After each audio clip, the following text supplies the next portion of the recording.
Bíblia nas mãos, perto dos olhos, dentro do coração, a palavra de Deus. Queremos juntos partilhar, lembrando que estamos aqui em Apocalipse 13. Apocalipse 13. Ontem nós vimos apenas o versículo 1. Padre, mas está indo muito devagar. Ué, quem tá com pressa aqui?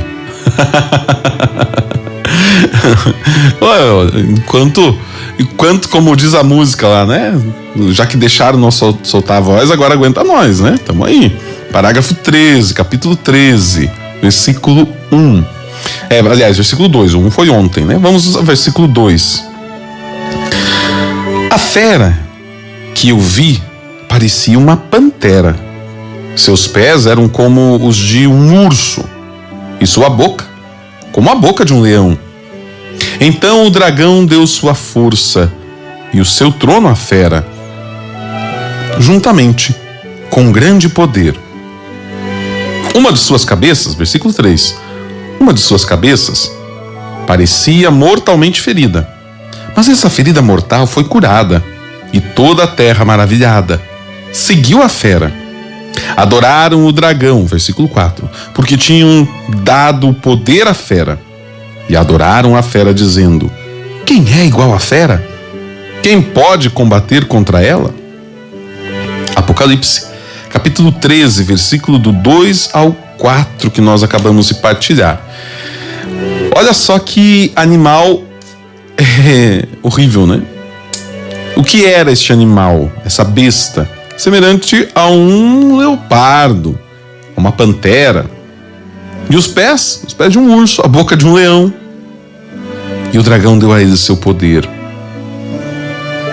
Olha que animal. Este versículo ajuda a entender a aplicação principal do livro para os leitores originais, lá no tempo em que foi escrito, no início do cristianismo. Essa descrição deste animal, desta besta do mar, tem uma forte ligação, obviamente, com o livro de Daniel, capítulo 7. Dá uma olhadinha lá. Vamos voltar e observar aqui alguns fatos importantes nessa profecia de Daniel, que eu acabei de dizer aqui. É uma visão que o profeta teve no sexto século antes de Cristo. Antes do ano 500. Perto do final do Império Babilônico. Como na profecia anterior, relatada em Daniel 2, esta falou de 4 reinos. 3 destes reinos são identificados por nome em Daniel, comparado o capítulo 2, 7 e 8. O primeiro, Babilônia; o segundo, Medo-Pérsia; o terceiro, a Grécia. O 4º reino não é chamado por seu nome, mas os outros detalhes da profecia e da história nos levam à conclusão de que o 4º reino é Roma. Daniel viu 4 animais subirem do mar. Entre outras características, ele descreveu os traços: leão, urso, leopardo e um 4º animal diferente, terrível e feroz, com 10 chifres. Os 4 animais se levantaram numa sucessão representando os 4 impérios aqui já citados. Eu acredito que Daniel e João viram os mesmos monstros, mas de pontos de vista bem diferentes. Quando João teve a sua visão, boa parte da mensagem de Daniel já havia sido cumprida. Os primeiros 3 reinos já haviam caído e o 4º, Roma, dominava o mundo.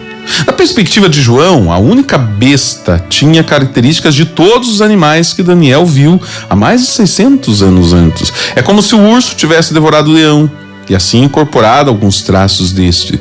Quando o leopardo devorou o urso, assumiu algumas características dos dois. E por último, o animal terrível e diferente devorou o leopardo e passou a refletir algumas qualidades de todos os seus predecessores. Daniel viu os 4 animais lá na sua profecia como indivíduos.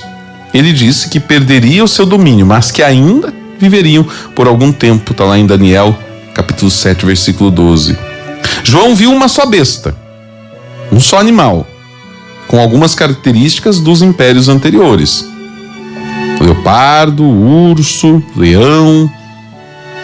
Continuam vivos porque fazem parte do 4º. Assim, João cita os mesmos animais, dos mais recentes, o reino atual, que ele descreveu, ao mais antigo. Daniel então profetizou sobre os 4 reinos, mas enfatizou o estabelecimento do domínio do Senhor na época do 4º. Tá dando para compreender? É necessário voltar lá atrás.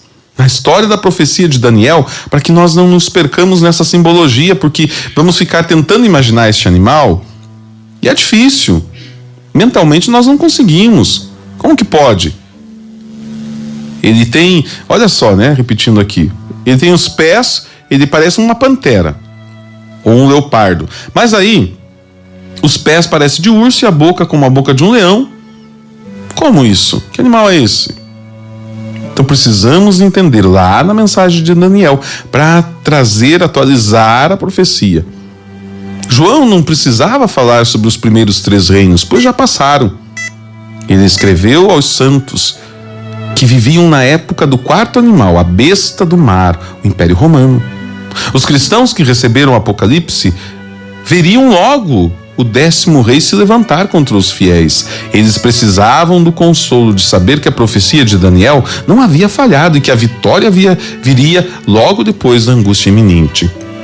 Diz ainda o versículo 2 que deu ao dragão seu poder e seu trono e grande autoridade. Há uma ligação fundamental entre o poder do Império Romano e o diabo. O poder do grande e irreverente perseguidor na terra vem de Satanás. O governo romano se tornou um instrumento na mão do dragão, quando este foi guerrear com os descendentes da mulher, lá no capítulo 12, lembra, né? Nos aspectos espirituais de sua batalha, ele teve o apoio dos seus gafanhotos e anjos. Na batalha terrestre, ele conta com o apoio do poder governante, o próprio Império Romano. Em qualquer situação, ele age na esfera limitada pelo domínio absoluto de Deus. E aí nós vamos entendendo um pouquinho mais o significado desta grande besta, desse grande animal, desta grande fera, e entendendo melhor ainda a mensagem do Apocalipse para nós nos dias de hoje.